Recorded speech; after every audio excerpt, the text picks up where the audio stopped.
go over there, me over there. I don't want to have nothing to do with you. I wasn't like telling him this. I wasn't like, I am avoiding you purposely or anything like that. I was just like, no, I don't want to have anything to do with him. And then, somebody told me like, well, he's not going to be in every episode. He's only going to be around like, I think it was like 17 episodes or something like that. So I was like, you know what? Okay, I'm really being a jerk. I'm really being terrible. I'm going to give this guy a chance. I don't know anything about him. I've never talked to him. I don't know, whatever. So, like, the next episode that he came back, I was like, okay, I'm going to go balls to the wall being cool with him, and we're going to see how it goes. I fell in love with him. The moment that I actually gave him a chance to, to get to know him and all that, he and I share the same brain. It's so scary. He's pretty lovable. He's very lovable, and I love him. He's so pretty, too. So, yeah. So, balls to the wall, fell in love with him, he's so pretty. Yes. Welcome to Hollywood. All right, Peter, anything for us? In terms of BTS stories, not really. I mean, all R-rated. Most of it is just like dumb pranks. We had a lot of dumb pranks on Ninja Steel. Like we would do like, I dare you to, I don't know, like really just stupid stuff. We were just a bunch of kids. Ninja Steel really was just a bunch of kids. I have one with Will. We were both Red Rangers in Rise of the Ninja. And we're doing this one of these things where we're just supposed to be talking. There's going to be music over it. Will's big on pranks. Oh, Will man. He pranks. messes with me so much. And, he's so cool and chill and, not that guy. You kind of like, are you being serious now? Yeah, 100%. Yeah. He does So that. it's tricky, and he's good. And, He's good. So we're there, and we're kind of like, I'm mentor mode. And he's talking to me, and he goes, so, Jackson, my character, where do babies come from? And I just lose it. And I'm like, okay, let's do it again. And then Will's like, all right, real sensei, I really want to talk to you. Can you tell me where babies come from? And I just kept cracking up. So Will definitely would do that at the most emotional moment. Yeah, I can imagine that. I can so easily imagine that. And he would make faces too. Like there was one BTS moment. Yeah, we had a scene for Ninja Steel where I had to do a crying scene because my mom just died. Oh. Yeah. Well, not my mom just died, but my dad was getting mad at me and I had lost this thing and then I was remembering my mom dying and Will's character. Yeah, because it was a remembrance for my mom. That's what it was. And then in the background, I was hugging my dad, and he's just making faces the whole damn time. That's my guy, Will. I'm like, my dude. But that's Will. Yeah, that's our guy. So one thing that I'm noticing with this panel, at least, and I'm going to open up to conversations with the audience. You guys all played your Rangers, but in one way or another, you have come back in some sort of capacity in a Ranger-esque way, right? Jason Faunt is now coming back in Legend of the White Dragon, and it's not necessarily Power Rangers. Oh, who's excited for Legend of the White Dragon? Yes. And so you came back for multiple Power Ranger stuff, but now you're moving on to something else. Christopher Khayman Lee, I have the honor of working with him in Power Rangers Bloodline of the Grid, but it is a more futuristic adult version. Any Bloodline fans out there? Because I'm excited. Episode 1's already out. I watched episode 2 yesterday. This thing is something else. I was so happy to be in it. My mom showed up. It was super great. And Peter has the amazing story of going from Power Rangers to HyperForce. So everyone is done Power Rangers and ascended to the next level. Hypothetically speaking, we reunite for something else. Would you guys be down to play your next characters, or even your previous characters, in another big reunion episode? Depends on who writes it. I'm writing it. I'm just kidding. Oh, you're right. Are you talking about with the franchise, the actual franchise? Well, I think that you guys are sticking to to your characters in the fandom. So let's say back to Power Rangers. You're back to Blue Ninja Steel. You're Andros. You're Time Force Red. Oh, for Ninja Steel, yeah. Come So back absolutely 100%. is. If it's for HyperForce, maybe no. Okay. For Ninja Steel, Maybe no. That's good to know. Yeah, because it's with HyperForce, I got to live action write that, so he's mine, And if I come back and somebody else is writing him, then I have to deal with whatever they're writing from my character. Yeah, so it's maybe no, if he just stays there. But So Ninja yes for Steel's Ninja Steel, maybe for HyperForce. Awesome. Chris, what about you? I absolutely would do it only as Andros from Bloodline. As Red Raider. Yeah, because to me, it's like the point of the character is to progress forward. You want your character moving forward, even if it's like they're going down a dark path and they're coming from a bad guy to being a good guy, whatever. But just keep moving forward. Always progress. And if I went from Andros from In Space to then Andros from Bloodline, and then, oh, let's do Andros from In Space again, that's not moving forward. That's going backwards. So I would only do it if I could be Andros from Bloodline and if DJ wrote it, because I trust his writing. Wow, very, very kind words, and I love it. I trust DJ's writing too. What about you, Jason? I would go back. Time Force, right? So we go back in time. Yes, you can go But anywhere. Power Rangers has been so great to me, and it's been just an amazing journey. It's taken me all over the world. So what Chris is saying is true, but for Power Rangers, the one thing that I would definitely go back and have no problems being Wes again. Yeah, and we love to hear that because we've watched these characters grow, or we're learning about them. But the fact is that with Power Rangers, it's all about the community. It's about working as a team, coming back, and even progressing forward, which I totally agree with. But here we all are, big fans of the series, and it's just so amazing to have you guys here. So let's give it up for our guests real quick. But also, we wouldn't be here without you guys. So this is my very cool and smooth transition into audience questions. So if anyone has a question, I would love to answer that. You can pass it those. Yes? When filming Power Rangers, what was the hardest thing you had to do, whether it be physically, emotionally, or mentally? You want to start, Jason? Yeah, for us, we there was a pending writer's strike, and my season there was I was playing two characters. So I just, a lot of times with filming, and I don't know if it was the same when they were on it, you just didn't have a normal life. Like, we were on set by 6:30, done by 6:30, and I'm a gym rat, so I work out every day, so it's like, I'm home just in time to read lines, eat food, and get to bed. So you start to kind of lose your life. So I think mentally staying focused and physically is a tough thing when you're actually filming a series because your whole life is there. Your family is there. So I think staying sharp through that time, because that was, 9 months of just living on set. Hardest thing for me, honestly, I've been asked this many, many times, and the answer is always the same. It was the hair. 100% it was the hair. Sounds like a silly thing for me to say, but no. Bleach. It was bleached. It was not my idea. I did not want to do it. When I first booked the show, they told me it was going to be a wig. I fly out from Miami to LA, and they're like, okay, now we're going to go bleach your hair. I'm like, oh, where did the wig go? And they was like, no, it's not going to look good. So I was like, okay, whatever you say. Getting my hair bleached, I had to get it done every 3 weeks or so because my roots grow in really fast. And it took, bare minimum, it was usually about 6 hours to do it. And it was the most painful thing I've ever gone through in my life. And I actually worked out with the stuntmen many days a week, and they would beat me senseless. The hair was more painful. Wow. Way more painful, yeah. Why is it painful? Because it burns, and my scalp was as red as my helmet. It was Wow, I on didn't know that. fire, yeah. So yeah, it hurts a lot. Well, now in Bloodline, you got a mohawk, so you're good to And go. it's so much easier to deal with. I don't have to do anything with that. There's a little shavy, no bernie. All right, Peter, what you got? I'd probably say the same. Maintaining your mental health. Yeah.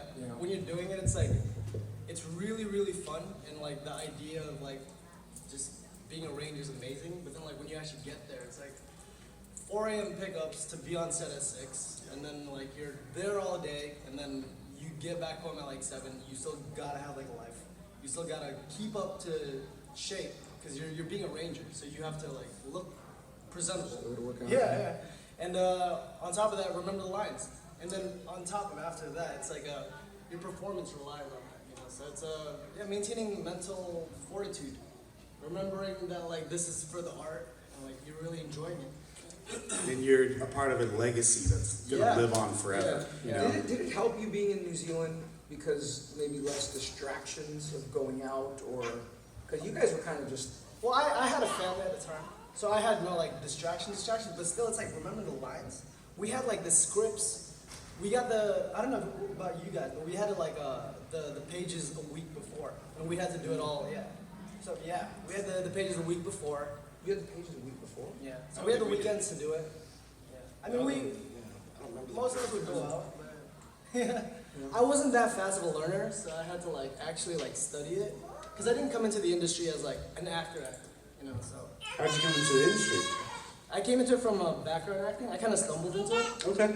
Yeah, I kind of wanted to be a ranger more than I wanted to be an actor. Okay. Yeah, and then when I got to be a ranger, I was like, oh shoot, you gotta be an actor. This is, it's not easy, dude. Kinda helps. Then they give you magical powers too. No, on top of I that. thought I'd just be able to do it. No, yeah, you have to memorize lines, and you have to know how to memorize it correctly, do it to the energy that they want. And if you have no energy, like you're waking up at like 4, you have to be, hey guys, and you actually are like, oh my god, I want to die. You know, it's like, you really have to find the way to push through that.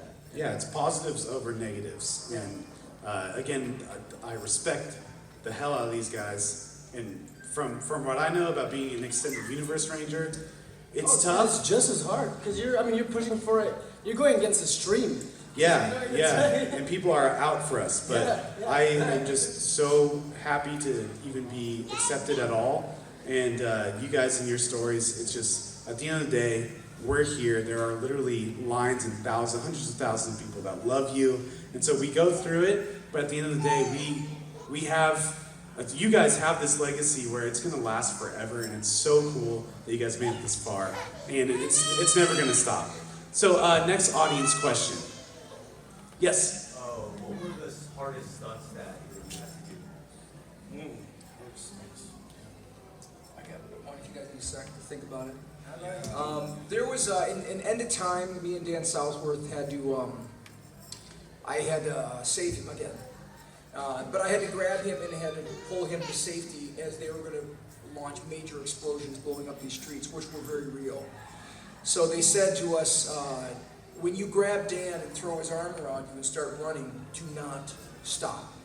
Because as you cross through those lines, there's a guy watching, and as he sees us cross through, he's detonating these things.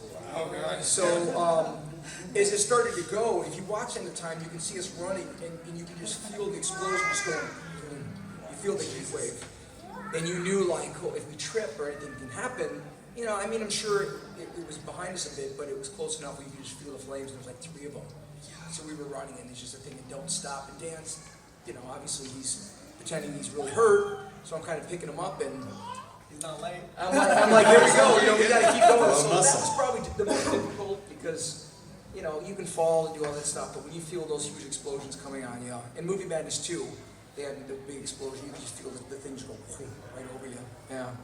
Did I have a stunt double for this? But, yeah. Power Rangers Pyro was no joke. Yep. It was like every time that we ever used Pyro, it was the same thing. It's like you feel that right on the back. And or you have right on to your not react. You have, yeah, it's like, it's I not know. even there. I don't know. Purpose. It's like sweat coming down you, like, oh my god, the back of my head is on fire right now. Is it still there? So Chris, you had the bleach and then the actual fire. Yeah, my Right? head's really on fire everywhere. Yeah. Oh my god. I would say the same, because like a lot of the stunts, whenever we did the morph, it would transition to the Japanese footage. So we didn't even have to do any of like the in-suit stunts. But everything that was out of the suits, it was pretty simple civilian fights. So I think the pyro was the hardest. Yeah, I would have to go with that too. I can't really think of any specific time, but I know that Pyro was just like insane. I know Tracy got hurt actually on set a couple times. I think she did the scene where she broke her finger, and just kept going with it. And That is and that was wild something. metal, bro. Yeah, and she was just like going with it, and then like afterwards she was like, oh, Christiane got knocked I think- once and she's like, I'm done. she was. Yeah, she was like, I think I broke my finger. Chris, how about filming at that dam for Bloodline? Was that a tough? Okay, it's a touchy subject. We'll move on. We're gonna. It was the Terminator 2 dam where the big truck flips. Let's just say the Bloodline crew went through some SHIT. All right, moving on to the next audience question. Yes. What was your favorite fight scene? You guys love the fights and stunts. I get it. That's cool. That's cool. Do you know yours? Because I actually don't know. Yeah, go for Oh, it. you, okay. Mine was actually an episode. It was called Flashes of Darkondo.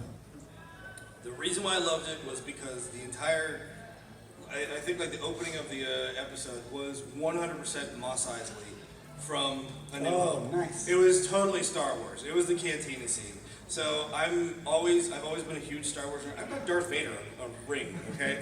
I've always been the biggest Star Wars nerd, and for me, it's like I'm doing my own Mos Eisley cantina scene. Hell yeah! I don't care what I'm doing in it. I'm there. I'm so happy for this. So, and they had me do a little bit of fight scenes, but I was just so jazzed to be doing it. Just like, oh my god, I'm in Mos Eisley. This is great. You're a Star Wars Power Ranger, I just realized. Yeah. I'm one. Power Rangers in Space is 100% Star Wars. If you don't know that, we ripped off everything from Star Wars. Hey Chris, who's your dad? Huh? Who's your dad? Who's my in dad? Space? My dad in Power Rangers in Space and in Bloodline is Ecliptor, who's essentially Darth Vader. Yes. Same exactly. freaking character. It's, Luke. I'm Luke Skywalker, and it's the same character. So Wow. we actually had. I'm gonna wrap this up really quickly. We actually did do a scene once. It was Selwyn and Patty, and they had a line. Selwyn had a line where he said something like, we're looking for something. We're on the computers looking for something, and he says to her, "Yeah, we're gonna have to go down to the Dagobah system." And I was like, "Oh my God, George Lucas is gonna sue the hell out of us. That is ridiculous." And it was spelled the exact same way as Dagobah. Really? Our show Wait, was so that's Star Wars. Technically, that's, yeah. We're in Star Wars canon, I guess. Yeah. So yeah, Awesome. All right. They're in our canon. they're an arc. Yeah. Yeah. Anything else from you guys? I don't know. I think toward the end, in the same episode, the end of time, we had in the studio our clock tower, which was actually filmed in the studio, and they said for that they were going to destroy it, so they wanted Cyclobots to come in and crash through the windows. And Dan and I had a big scene where we had to fight the Cyclobots. So I think that was a lot of fun. At the very end, we grabbed this rope, we hit the bell, and it shot us through, which we really did. And that was pretty fun. I think that they really destroyed the clock tower on that day. Amazing. Peter, what about you? I forget now. They still did it in segments, of course, but Because if not, that's done. yeah. I think some of them, the way they did it. I think they just still shot certain ways, but that was a lot of fun doing that one. What about you, Peter? You got a favorite? Not from the show. If you guys watch HyperForce, I really like the fight scene where Red HyperForce fights Draken.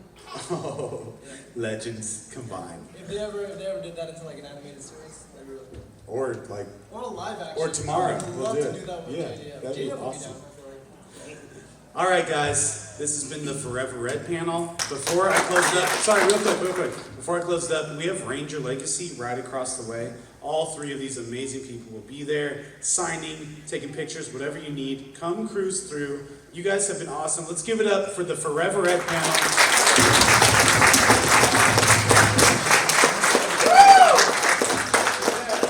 This has been so much fun, guys. Thank you so much. This is great. And you guys are amazing. Oh, are you guys down for a group morph? Is that okay? I'm fine, sure. Yeah? My lovely girlfriend, will you film this? Mine's literally just If we do it all at the same time, we're not gonna be able to hear it. No, don't do it at the same time. We'll do a ready, and then, Okay. and Let's do it. oh my god. I remember my mom was. Do you know how to morph? Yeah, which one? My Peter doesn't know how to morph HyperForce. Sure. He'll get there. He's remembering. Are you doing HyperForce or What was Ninja? it? Ninjas, I was gonna do Ninjas. For Forever Red, dude. Ah, you're right. I gotta do it. I gotta remember it. You got the helmets. Yeah, we had a card that we put into our thing. Hey, film this part. I swear he was a Power Ranger. Morph time. Yeah, there you go. We do that. Wait, are you doing the Time Force morph? It's we had a watch. We had a card. We put the card. Oh, okay, because you came up like that. I go, that's Yeah, because we did it. We based it on Time Force. Okay. Yeah. Oh, it's a good season. Oh. Yeah. Ours was technically supposed to be Pretty Time good. Force X. Almost as good as. All right, ready? Ready? It's morphin' time. HyperForce. Red. Let's rock it! Time for Time Force.